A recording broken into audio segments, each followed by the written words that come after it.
Hi everybody. How you doing today? Good, I hope. This is it. This is the week of our elections. Well, the beginning of the election returns, shall we say. Who knows how long they're going to take? And they should take a long time because we want every vote to be counted, right? Anyway, I was thinking about I think it was probably a tea towel that I saw years and years ago, and it always stuck with me. I don't think I ever owned it, although I might have. But we're talking, decades ago. And it had a saying on it, and it said,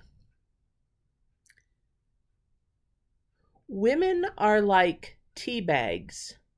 You never know how strong they are until they're in hot water." I would say that that's not just true of women, but of many men as well. And I'd like to say it's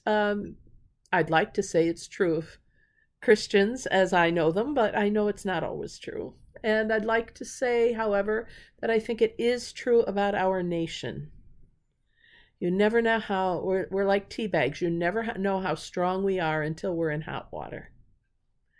And one thing that I will say about this election growing out of this 4-year presidency, we have never seen a response and people stepping up to vote like we are now.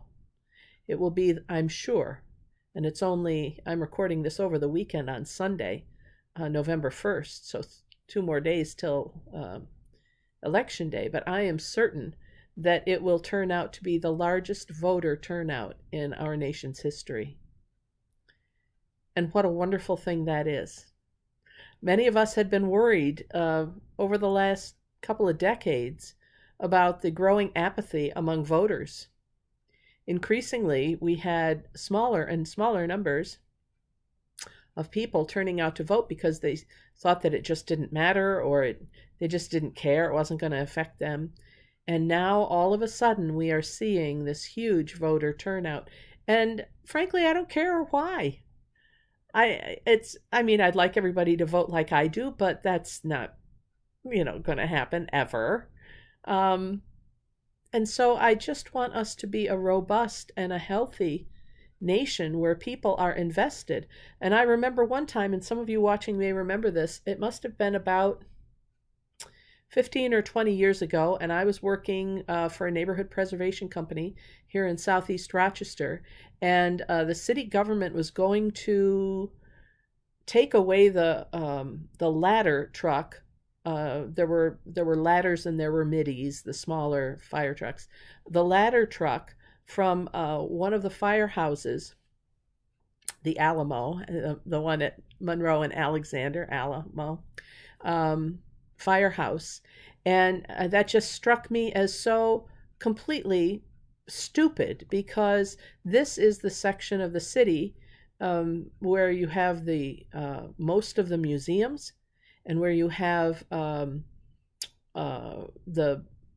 business corridors along Monroe Avenue and others, where you have multiple story buildings with retail on the first floor and apartments above.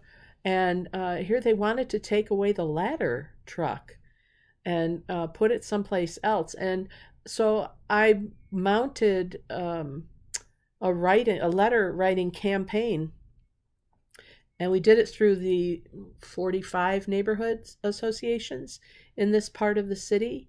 And I mean, thousands of letters went to City Hall saying this makes no sense and here's why, and whatever else. And of course they chose not to move them, and there's still a ladder and midi at the Alamo, the last I knew.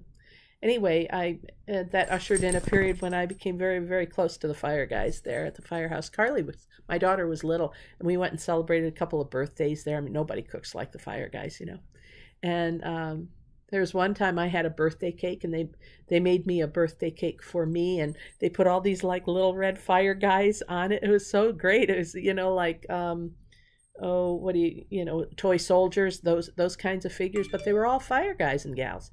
And so they put those on the cake. I mean, I hung out there a lot in those days. And I think what brought that about is that it empowered people, I mean, this is why I'm telling you the story. It empowered people in the Southeast, many of whom had never been empowered before. And I had several people come up to me and say, wow, I never realized that my letter, my voice could make a difference. And I think that that is exactly what's happening in this country. At least I pray it continues. You never know how strong we are until we're in hot water. So for those of you who are tea drinkers, as am I urge you to have a cup of tea and to celebrate the fact that we're in hot water right now. This nation's in hot water. Churches are in hot water. Some families with COVID were in hot water. We've got a lot of things going on, but you know, tastes mighty good when you get it nice and strong. And you never know how strong you're going to be until you're in hot water. Thanks for joining me today. That's the thought of something greater than we are. Put it in perspective. God is leading us through to show us our strength. Let's make sure it's resting on God and not on anything else that we create, okay? I'm Pastor Deb Swift of South Presbyterian Church in Rochester, New York, and you've been watching A Prayerful Pause with the Pastor. I look forward to seeing you back here next time. And until then, God bless, take care, vote, vote, vote. All right, bye for now.